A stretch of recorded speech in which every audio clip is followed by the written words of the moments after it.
She was rejected on a Christmas blind date, until a little girl walked over and asked, "Can we join you?" Noelle Crawford sat alone at table 7 in Bellini's Italian restaurant, staring at the small candle flickering between the plates. Around her, Christmas Eve laughter rose and fell like waves. Families clinked glasses. Children squealed with excitement.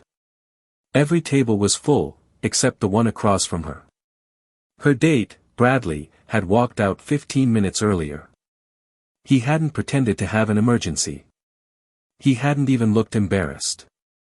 "I only came to get my mother off my back," he'd said. "I'm kind of seeing someone already. It's complicated. Sorry you got all dressed up for nothing." Then he'd left her sitting there, humiliated and alone.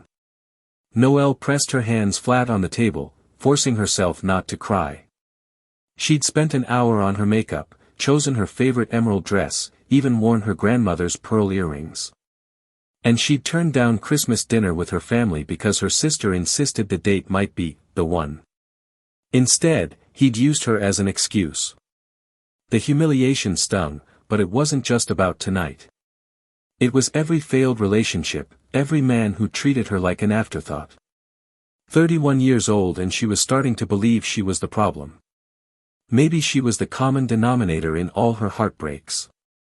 A waiter passed by, giving her a sympathetic look. Everyone had seen Bradley leave. Noelle blinked hard, but the tears still came, hot and insistent.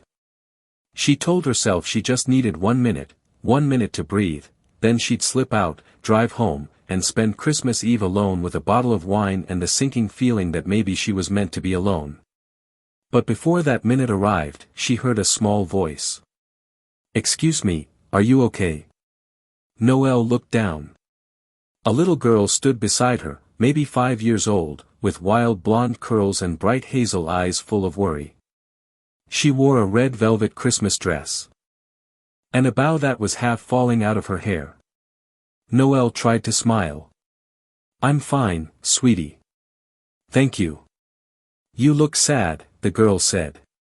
"My daddy says it's okay to be sad sometimes. But you shouldn't be sad all by yourself. That makes it worse." The simple truth of it cracked something inside Noelle. A small, watery laugh escaped.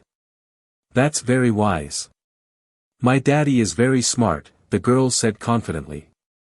Then she pointed across the room. "That's him. He's not good at braiding hair, but he makes the best pancakes. And he does funny voices when he reads stories." Noelle followed her gaze. A man sat frozen at a table 3 spots away, looking both mortified and concerned. Mid-30s, tall, with kind eyes and dark hair. He stood quickly and rushed over. "I'm so sorry," he said. "She has absolutely no concept of boundaries." "I do too," the girl argued. "I just don't like them." Despite everything, the tears, the humiliation, Noelle laughed. "She's wonderful," she said. The man looked relieved. But the girl tugged his sleeve again. "Daddy, the lady is all alone on Christmas Eve. That's really sad. Can we eat dinner with her? Please. Pretty please, with sprinkles." "Clemmy," he started, embarrassed. "We can't just invite ourselves." "It's okay," Noelle said, surprising herself. "Really?" The little girl beamed. "I can tell you about my Christmas list. I asked Santa for a purple bicycle. And a dog. Daddy says maybe on the dog. Maybe means probably not, but I'm still hoping." Noelle looked at the man, and something unspoken passed between them, something soft and human. He extended a hand. "I'm Garrett. And this is Clementine. But she prefers Clemmy." "I'm Noelle," she said, shaking his hand. His grip was warm, steady. He hesitated, then smiled gently. "Would you like some company?" No pressure. Noelle felt a warm shift inside her chest. "I'd like that," she said softly. "Very much." Clemmy climbed into the empty chair Bradley had abandoned and immediately launched into a passionate explanation of why Rapunzel was the superior Disney princess. Garrett mouthed an apology, but Noelle just shook her head, smiling. Clemmy's energy was exactly the distraction she needed. Their waiter returned looking relieved that Noelle wasn't alone anymore. Clemmy ordered hot chocolate with extra marshmallows, in the shape of a snowman, please. They ordered breadsticks, pasta, and their meals, and once the waiter left, Garrett looked at Noelle gently. You don't have to explain, he said. But, are you okay? That man was a blind date, Noelle said quietly. He showed up late and told me he was only here to appease his mother. Apparently he's, kind of, seeing someone. Garrett's jaw tightened. I have no words for how awful that is. It's Christmas Eve, Noelle whispered, her voice cracking. I could have been with my family. Before she could say more, Clemmy leaned in, eyes wide with indignation. That man was a jerk face. Garrett tried not to laugh. Clemmy. It's true. He made Miss Noelle sad on Christmas Eve. That's what jerk faces do. You can think it, Garrett said gently. But don't say it.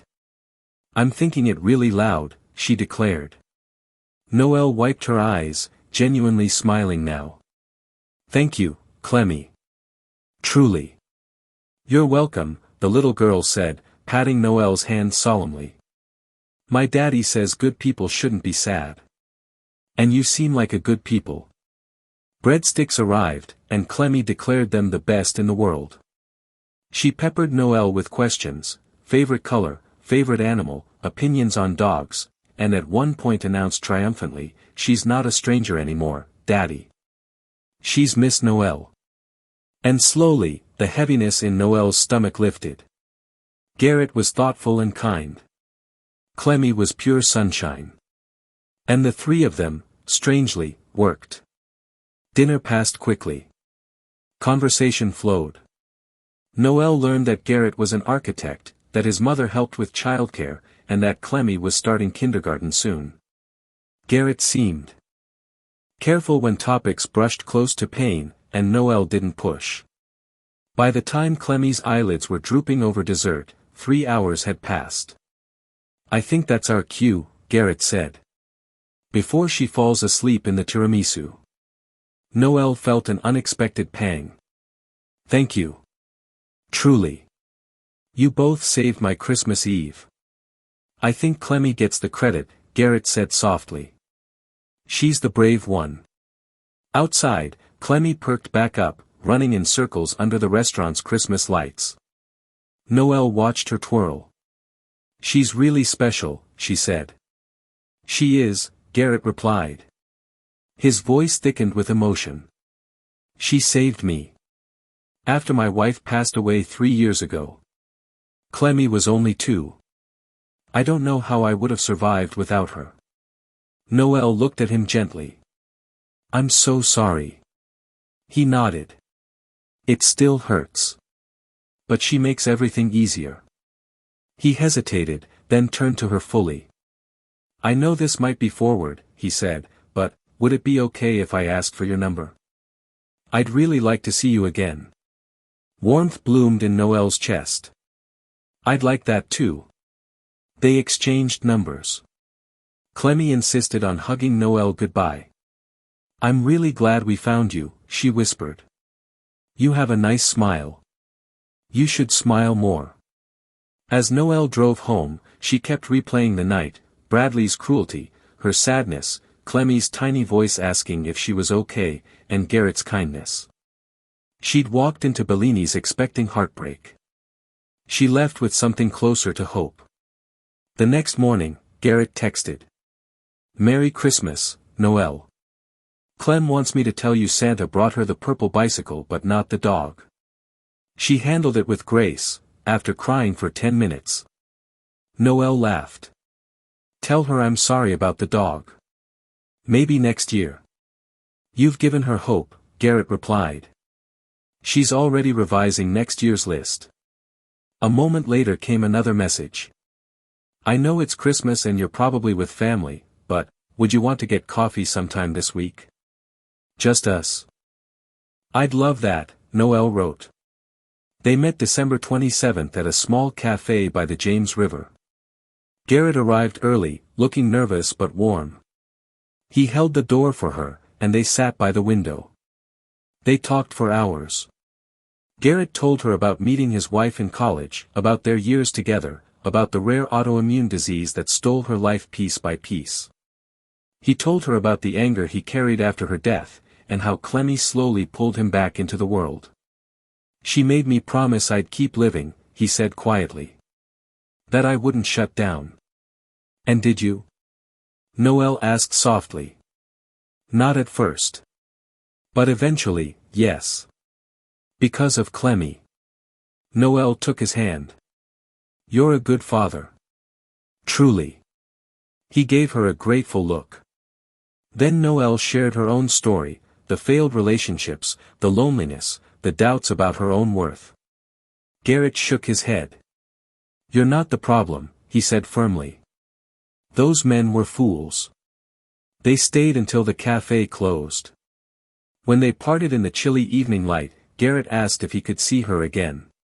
Yes, she said. Please. Their second date was dinner at a Thai restaurant. Their third was a Saturday at the park with Clemmy, who spent 2 hours on the swings and declared it, the best day ever, even better than my birthday. Garrett was cautious, especially around Clemmy. He took things slowly, making sure Noel knew she wasn't being rushed into a family she wasn't ready for. But little by little, their lives started to weave together. In March they took Clemmy to the zoo. She raced from exhibit to exhibit, narrating everything she saw. At the penguin enclosure, she pointed to 2 penguins waddling side by side. Look! They're holding flippers just like you and Miss Noel. Garrett realized they were holding hands without even noticing. Penguins mate for life, Noel said, blushing. Not that I'm implying. I like penguins, Garrett said softly. And something settled into place. Spring deepened. Noel met Garrett's mother, Helen. She attended Clemmy's kindergarten recital, where Clemmy proudly played a tulip, the most important flower in the whole show. Noel sat with Helen, who watched her quietly, assessing. I see why Clemmy likes you, Helen finally said. You listen. It felt like a blessing.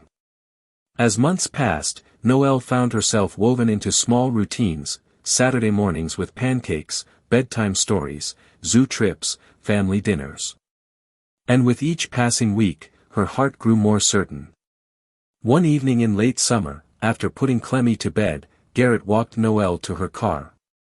Cicadas buzzed softly in the trees. Noel, he said, voice warm and steady, I keep thinking about last Christmas Eve. How you were sitting alone, and how Clemmy walked over to you like she'd known you forever.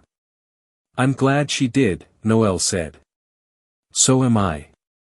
He took a breath. I'm in love with you, he said simply. And I want to build a life with you. A real one.